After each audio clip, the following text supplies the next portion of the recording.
Perception is very, very tightly related to action, to movement forward, and to emotion. And those things are very important to know.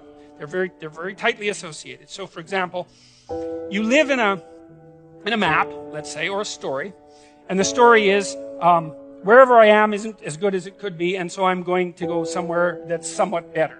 And, you know, that can be of different time frames.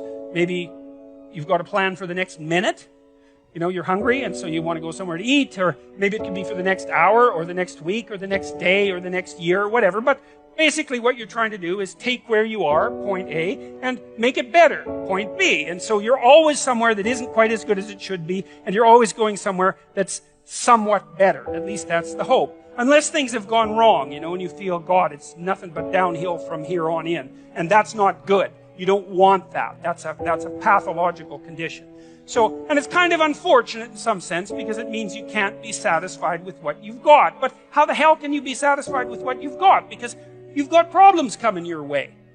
You know, I mean, even if everything's okay right now, which it probably isn't, but even if it was, that doesn't mean everything's going to be okay tomorrow or next week or next year or 5 years from now, right? You've got the future to take care of and your future self, and you've got your family to take care of, and maybe you've got your community to take care of, so you've got some problems. And so the way things are isn't good enough. And so you're going to fix them a bit. And so then you fix them across different levels of resolution. And you do this, you do this technically in this manner. So you identify where you are. One thing you might think about is if you're mixed up, one of the problems you might have is that you don't know where you are. Lots of times people have to go to therapy or talk for a long time to someone to find out where they are, because your experience might have scattered you everywhere, and you feel that that you've come apart at the seams, right? That things have fallen apart around you, that you're in chaos. You don't know where you are, and so then you're in trouble, because how the hell are you going to plot a course forward into the future if you don't know where you are? And so maybe you have to bring yourself up to date. I have an exercise online, by the way, at a place called Self-Authoring, which is called the Past Authoring Exercise, fittingly enough. And what it asks you to do is to write an autobiography. It's a guided autobiography, and it can kind of bring you up to date. And you can know if you need to be brought up to date. It's fairly straightforward. If you're obsessed by memories of the past, more than 18 months old, and most of those are negative, so anxiety-provoking most often, then there's a lot of you that's stuck in the past. And what that means is you didn't map the territory well enough, and the parts of your brain that are alarm systems, anxiety systems, are saying, no, there's holes in the way you're looking at the world. There's holes in the way that you're looking in the world. And you fell in them once, and you don't know where they are, and you don't know how to fill them, and you don't know how to walk around them. And so you can't forget them, and you can't forget them, you can't forget them, you can't forget them. So you have recurring nightmares, for example, are a good example of that sort of thing happening. But in any case, if you have memories like that, you remember them, they make you feel anxious and negative, you're stuck back there. Your body is still reacting as if there's an emergency that could happen again that you haven't fixed. And it doesn't matter if it was your fault. That's irrelevant, because the alarm system doesn't care. Like, when your smoke detector goes off, it isn't relevant whether it was your fault. The smoke detector just says, house is on fire. And that's a bad thing. And your anxiety systems are like that. If they're tagging old memories with anxiety, then you have to do something about it. Or you will be tortured by those memories forever. Because that's how the alarm system works. And so maybe you need to go back there and clean things up. You've got to figure out, okay, well, how did this happen? What sort of role did I play? Even if it's a minor role, that doesn't matter, because the point is that you don't want to be put in the same vulnerable position again. So anything you can do to strengthen yourself is good. You know, and often if it's a really old memory, like maybe you were a child, you're not a child now. So you probably have a variety of techniques at hand that you could use to deal with a situation like that if it came up now. And so you have to update that part of your brain that still thinks you're 4.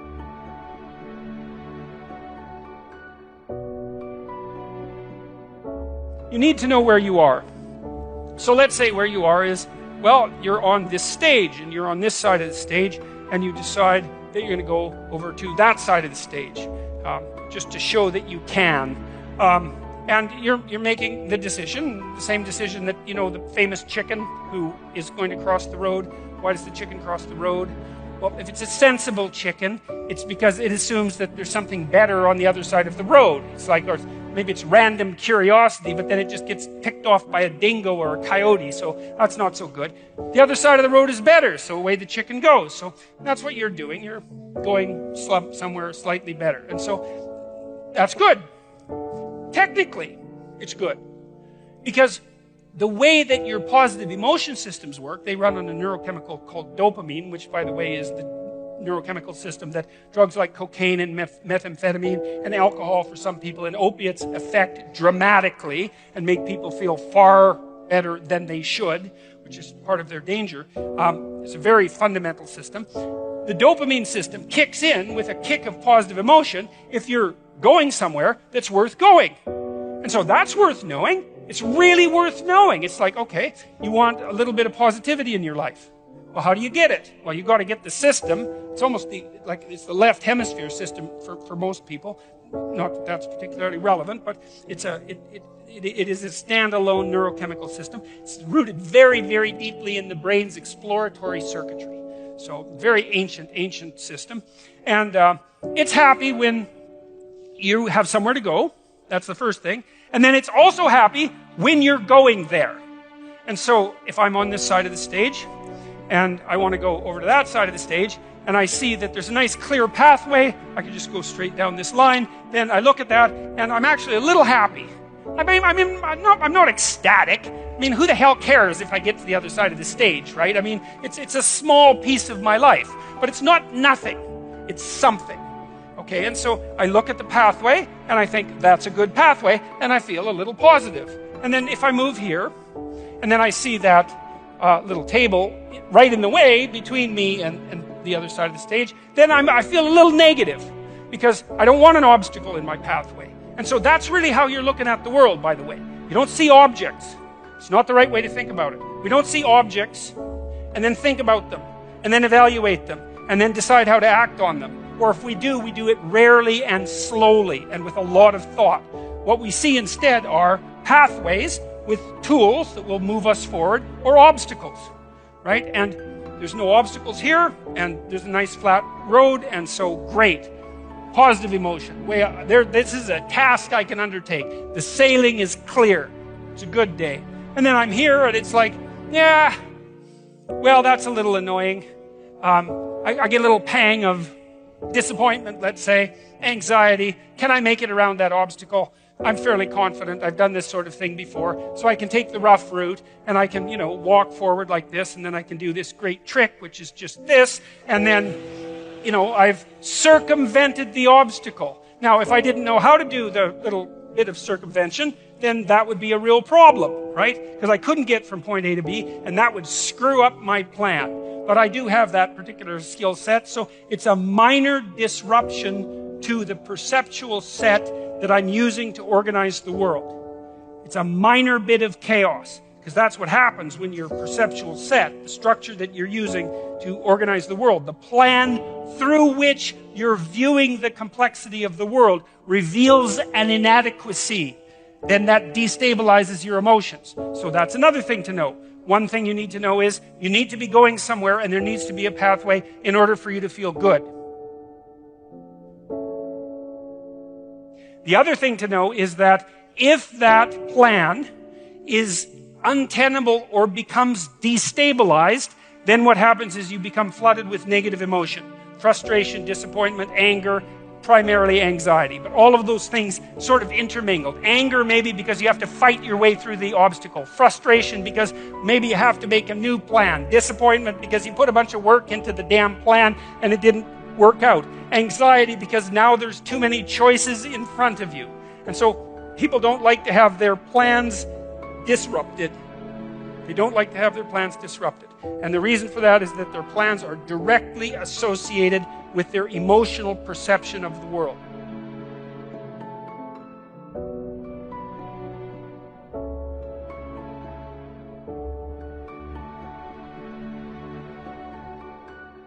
It's easy to become bitter about life and to become angry because, of course, life is difficult and it's full of disappointments.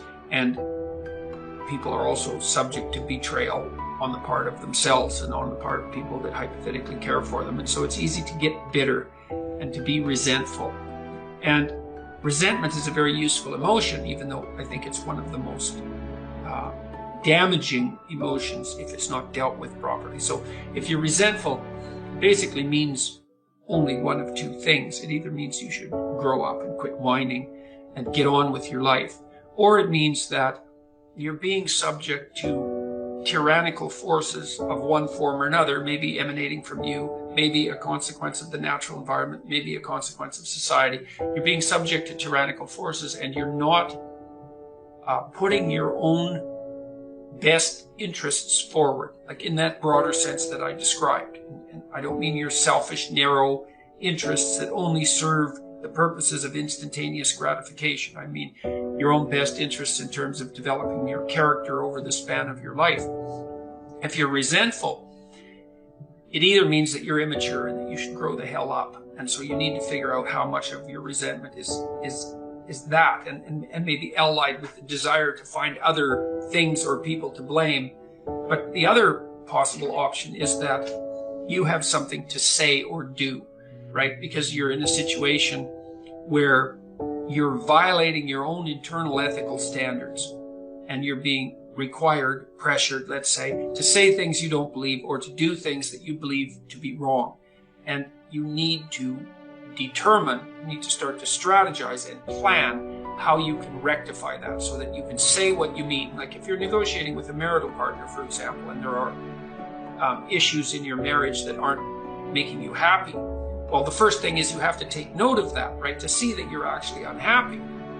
The second is that you have to be willing to engage in a certain amount of conflict, because in order to sort out what's disturbing you, you're going to have to lay your concerns out on the table and say, well, look, this is bothering me. You don't have to say, well, I'm right and you're wrong and you have to fix this. You have to say, well, I've noticed that this pattern of interaction or lack of interaction, say, in our relationship is making me resentful and angry. And the danger of that, of course, is you're going to take it out on yourself and your partner. The danger is passive aggressiveness.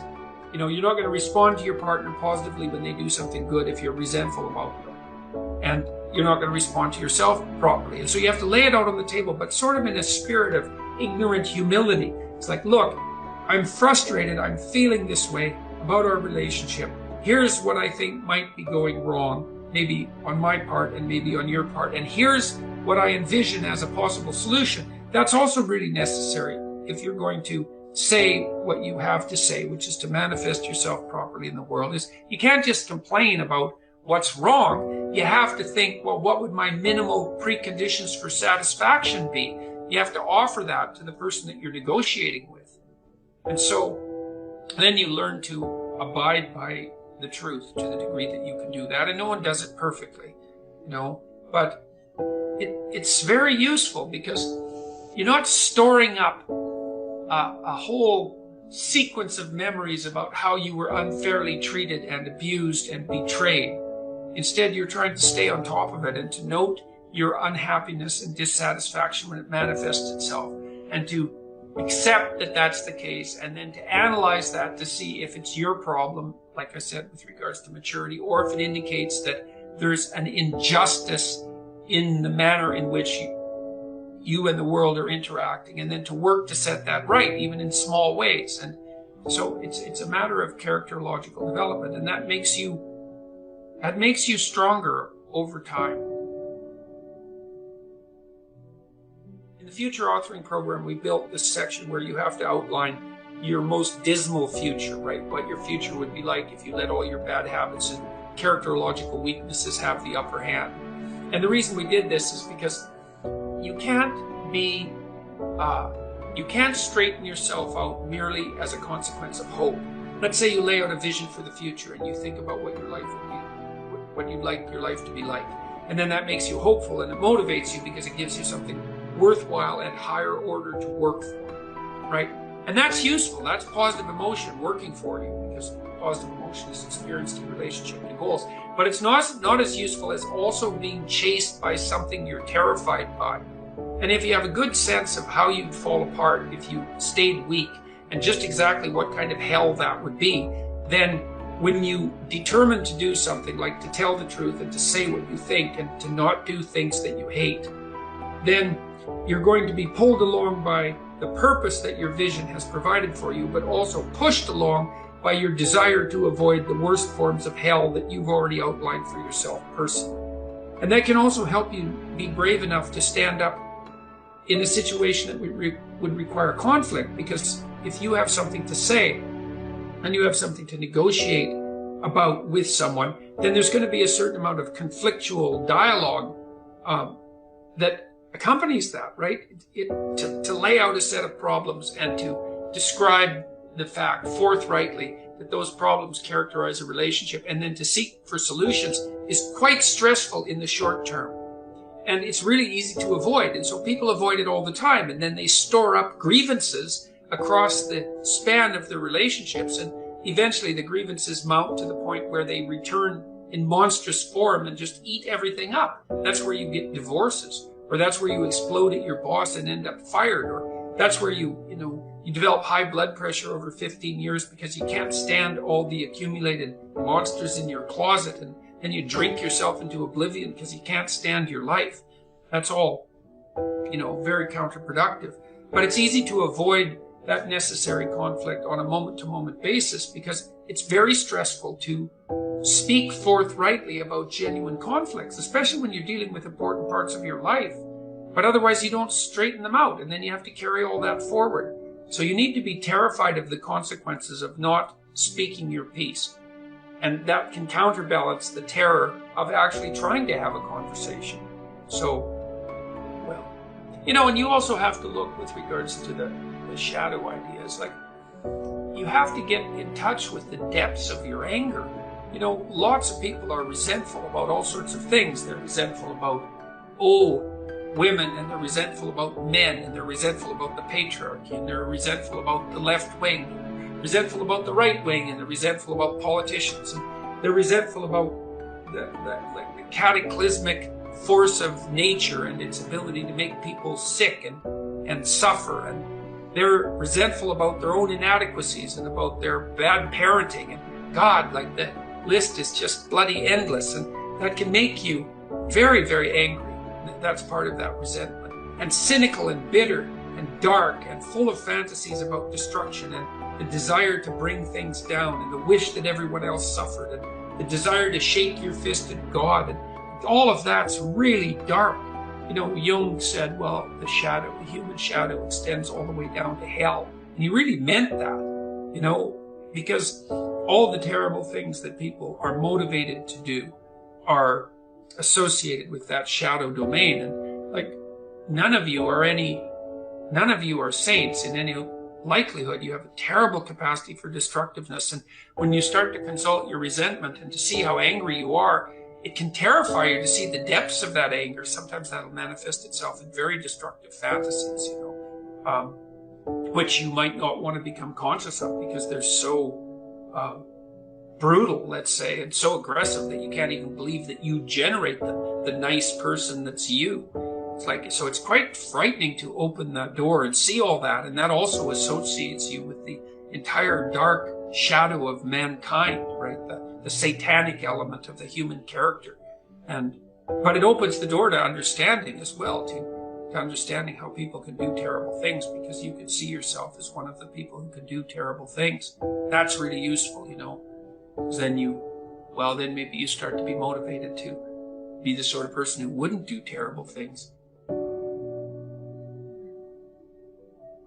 It also is in perverse sense, it's also a discovery of your own strength, though, because, if you have that desire for aggression, that desire for destruction, and that ability to fantasize in that aggressive manner, it also means that you can incorporate some of that into your speech and into your actions so that you're a lot more immovable, right? And a lot more of a force to contend with. It can give you some respect for yourself when you realize that you're a force of destruction as well as creation. And then you're also more likely to treat yourself with a bit more intelligent caution, to know that part of you is a ticking bomb in some sense that can go off. And so you you tread a bit more lightly around yourself, and maybe you encourage people to tread a bit more lightly around you as well, which isn't such a bad thing. And all the people that I really admire, that I know, have a clearly dangerous side, and you don't want to have that activated any more than necessary. But it's also what makes them respectable and strong, especially if they have that under control. So, well, that's a bit of a dialogue about the shadow integration. It's a very challenging undertaking, to pull in that dark side of your character. And that would be all the things that you've repressed or failed to develop as a consequence of trying to be a harmless and, let's say a harmless citizen who looks virtuous on the surface. That's the Jungian persona. And you need that because everybody needs a mask that they wear in public, like a suit, so that we can tolerate seeing each other on the street. We don't have to look right into our depths every time we interact. We need that persona, but that has to be transcendent. And the way to transcend that is to integrate the darker parts of the character. People work to some degree so they don't starve. Now that's a very negative way of looking at it, but much work, if not all, is also routine and socialization and commitment and meaning. I talked with a psychologist yesterday from North Dakota State who he studies meaning from an existential perspective, and he wrote an article in Newsweek criticizing the idea of universal basic income. Mm-hmm. And the reason he criticized it was because, he noted, for example, that one of the things that drives people to suicide is the idea that they're a functionless burden. And so imagine that you identify a segment of the population and you essentially say to them, we can't think of anything useful for you to do, but it would be annoying to watch you starve, so here's the money. I mean, I'm being very cynical about that, but it isn't obvious, especially that conscientious people would respond to that with anything but despair. And so, obviously, we need to take care of dispossessed people, but that's a complicated problem, and merely giving people money is not a sufficiently sophisticated solution. And that does go to the dignity of work, right? The need. We're like pack animals. We need to pull. Now, some people more than others. It's really tightly associated with trait conscientiousness, one of the big 5 personality traits. But conscientious people who have nothing to do, they despair. It's not in their nature to not work. I think that's absolutely right. I mean, we have constantly asked about veteran suicide, and what I say is, why aren't we talking about active duty military suicide? Why is it when you become a veteran, you're somehow more prone to suicide? Now, there's some, in PTSD, this is very interesting. My intuition is that it's a loss of purpose and mission. Well, one of the things, I studied military people for a long time with the U.S. Naval Academy. That's a whole story in and of itself, I'll tell you. But we were looking at what predicts military success among their students. We could predict it quite well. And the most salient predictor, apart from general cognitive ability, which predicts virtually anything complex, and that's IQ essentially, was trait conscientiousness. And the thing about conscientious people is that they live for duty. They are like sled dogs, man. If they don't have a purpose, they'll become desperate. And it's like the upside to conscientiousness is it makes you more successful because you're a harder worker, let's say. You put in more hours. But the downside is if you lose your job, for example, you're made superfluous for one reason or another. You'll eat yourself up with despair. Radical leftists, they react to me this way. They say, well, you hold a position of privilege and power. And I think, first, you don't know a goddamn thing about me, and you have no idea how I got to my position of privilege and power. And it was no birthright, I can tell you that. I was a small, thick-glassed, intellectual, athletic child. I was a year younger than my peers. I suffered plenty of, trouble for my loud mouth and my intellect when I was growing up, I had my struggles. I'm not complaining about it. The point is that you can't attribute privilege to a class of people. And you can't attribute power to people who happen to occupy a position of competence and authority either. There's some possibility that they occupy that because they worked hard and were fortunate, let's not forget about that, and had some good social support and didn't have some horrible disease, thank God. But you can't just make the case that the position is there as a reward. It's not there as a reward at all. It's there as a consequence of the person offering something valuable to those who want to pay for it. And the reason you pay for them isn't to reward them. It isn't so that you give them a pat on the back and say, well, you're a good person and, you deserve this position. It's because you're saying to them, produce. We find what you're producing of value. And so we're going to give you what you need in order to be motivated to keep doing it. But it's not because we like you. It's not because we respect your rights. It has nothing to do with equity. It's we're trying to get every goddamn thing we can from you as fast as possible. And we're going to pay you to do it. And so people deserve their damn pay. And the reason they deserve it isn't because it's a reward. It's because that's how you get productive people to do things that are difficult and time-consuming and that perhaps they wouldn't do on their own accord, to continue doing them so you can benefit from it. So the whole notion that, we're awarding positions of privilege to oppressive patriarchal types, it's like we just have to get rid of that. Enough of that. That's nonsense. Citizens have the inalienable right to benefit from the results of their own honest labor. That's a good one. Yes, that's a conservative truism. Why? Well, it isn't because you're good-hearted and you want them to have money. It's because they'll work if you let them benefit from the work, and you want them to work because if they work, then they do things that you need.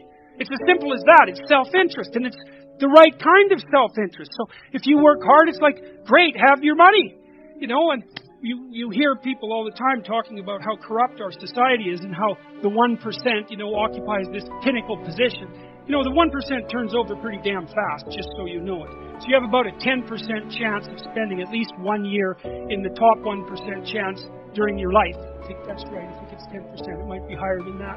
But it's fast. The 1% is stable as a phenomenon, but it turns over very rapidly in terms of who occupies it. And it's the same in every society. The wealth is always distributed inequitably.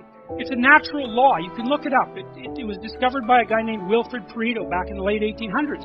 Goods tend to distribute themselves inequitably. It can be a problem, but it doesn't mean that there's something fundamentally corrupt about the social structure that's driving it in that direction. Like, you don't want some filthy rich geniuses lying around? Like, maybe you do. I mean, look at what Elon Musk is doing, for God's sake. Maybe he should have 10 times as much money as he has. He's going to launch a rocket every 5 days to Mars in the next 10 years, right? He wants to wipe out fossil fuel cars, and he might do it. He wants to revolutionize the transportation system, and he might do it. He wants to put us on the damn solar grid with his new batteries, and he might do it. It's like, oh no, he has a couple of $1 billion. Well, God only knows what he's going to produce with that. It's like, so obviously there's going to be some corrupt rich plutocrats who do nothing but smoke cigars and snort cocaine. They're not going to live very long anyways. But there's lots of people out there who have the money they have because they would really like to do interesting and creative things with it, not because they're interested in gathering more, paper money to stuff in their mattress and to feel the smooth delight of gold coins between their fingers before they go to bed. Like, what kind of attitude is that towards people who've made their fortune? You think that about Steve Jobs?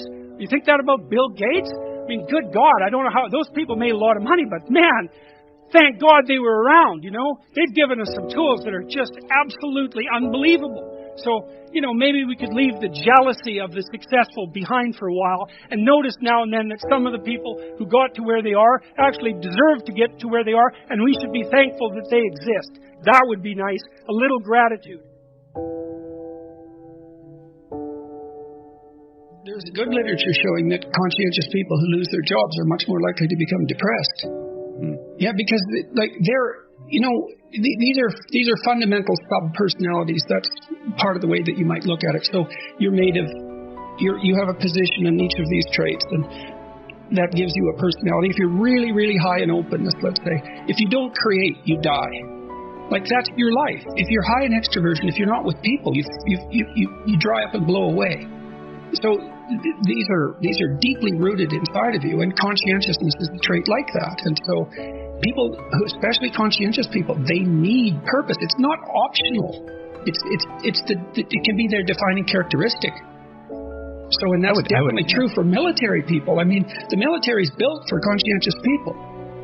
It has to be. Yeah, well, you see, one of the things the Naval Academy wanted us to do was to see if we could select for creativity as well, right? Because they wanted independent thinkers and so forth. And it's really tough because most of the military regimen is suited primarily to conscientious people. Now, if you're open and creative, that might work really well if you're in an advanced leadership role.